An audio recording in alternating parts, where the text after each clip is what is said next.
I found 86 to be a pleasant surprise. I didn't go into it expecting too much, and I ended up having a pretty good time with it.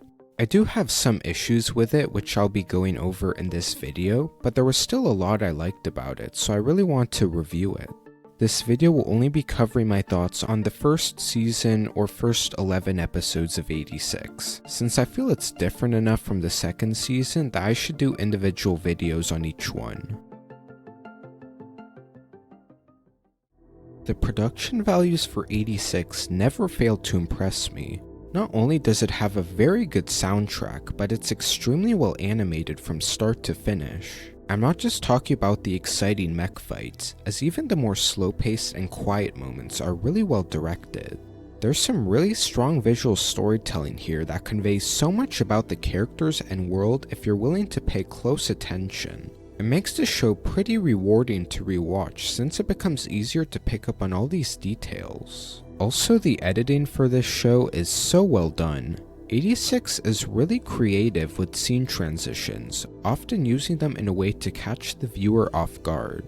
Something that works really well to get across how sudden and shocking certain events are for the characters. You can really tell how passionate the production team were about 86 with how much thought and effort went into the animation. I haven't read the light novels yet, so I can't speak for how well it was adapted, but in its own right it was an amazing production that elevated the overall experience for me.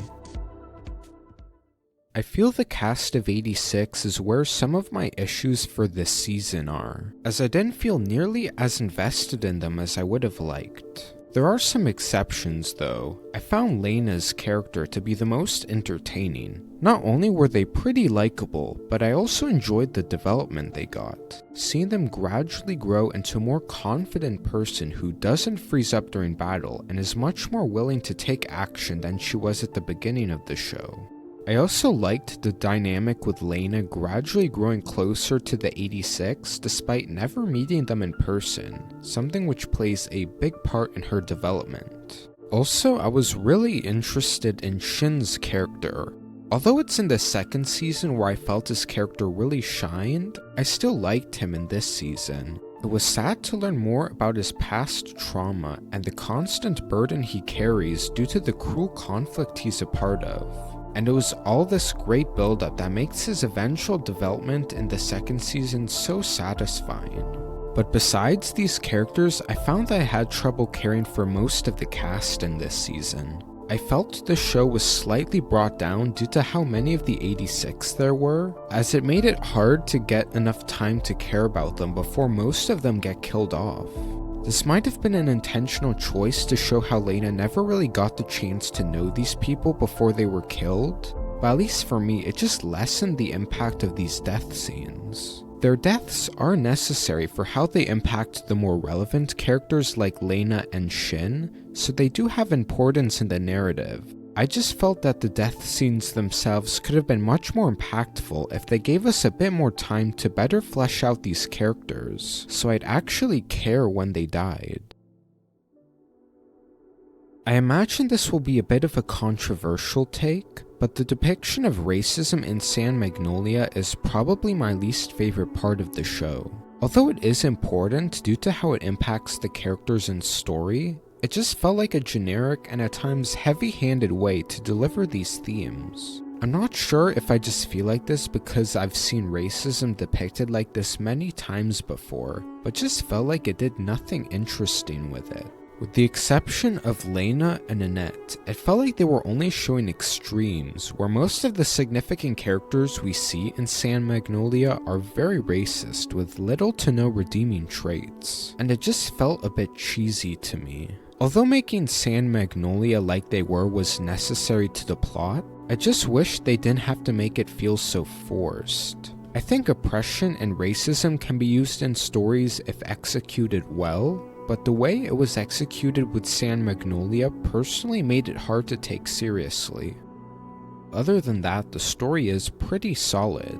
I liked how they used the premise of mechs fighting each other to convey pretty grounded themes of war, and showing how some of the characters cope with knowing that themselves or those they care about could die at any moment. Although it wasn't enough to make me care about more of the cast, it did make the characters I do care about a lot more interesting, and just made the show more enjoyable.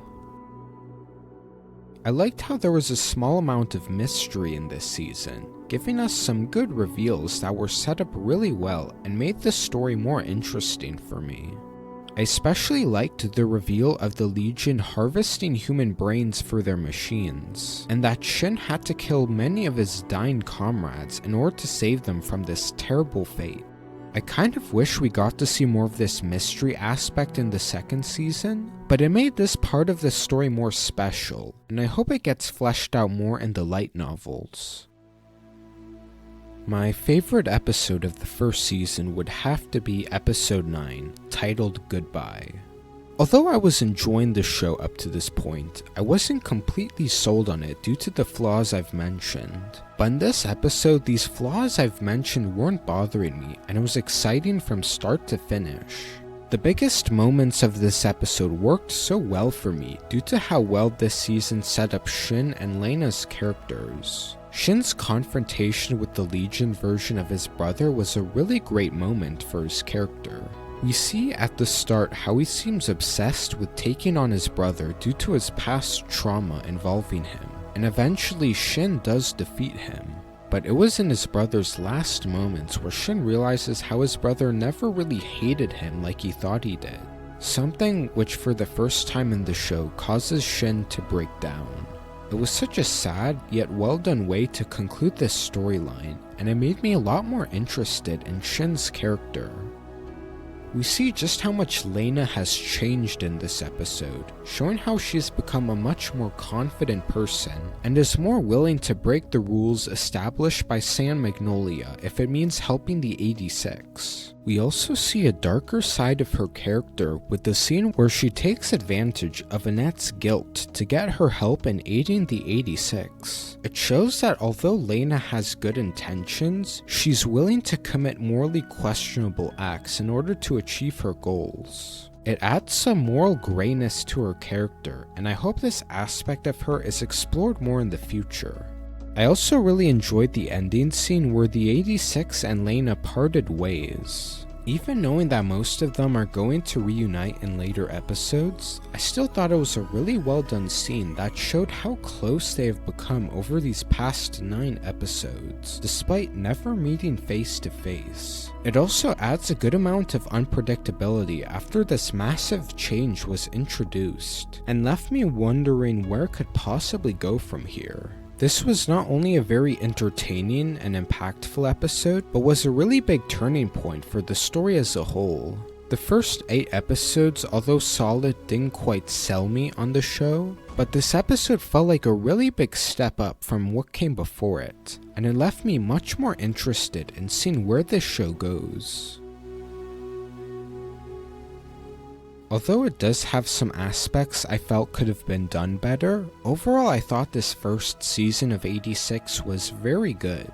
The animation was on point, the mech fights were consistently entertaining, and it has an interesting story with so much potential for the future. And these 11 episodes were only a small part of a much larger story that is still ongoing, so I can be forgiving if I'm not completely invested right away. Even in the second season, we're starting to get more payoff for all this build-up, and it feels like it's fixing a lot of the issues I previously had with it. So it makes me mind these weaker aspects less, knowing that it just gets better from here. And I hope the story in the light novels will continue to interest me when I eventually read them. Thanks for watching this video. I wanted to try doing shorter videos after doing a lot of longer ones recently, and I thought 86 would be a good show to do a short video on. I'm planning on covering the second season in the future, and the light novels when I eventually get around to reading them. So like and subscribe if you enjoyed this video and would like to see more from me. Also, I'd like to hear what you all thought about this show, so leave a comment if you have anything you'd like to say about it. Anyways, that's about it. Once again, thank you so much for watching, and I'll see you next time.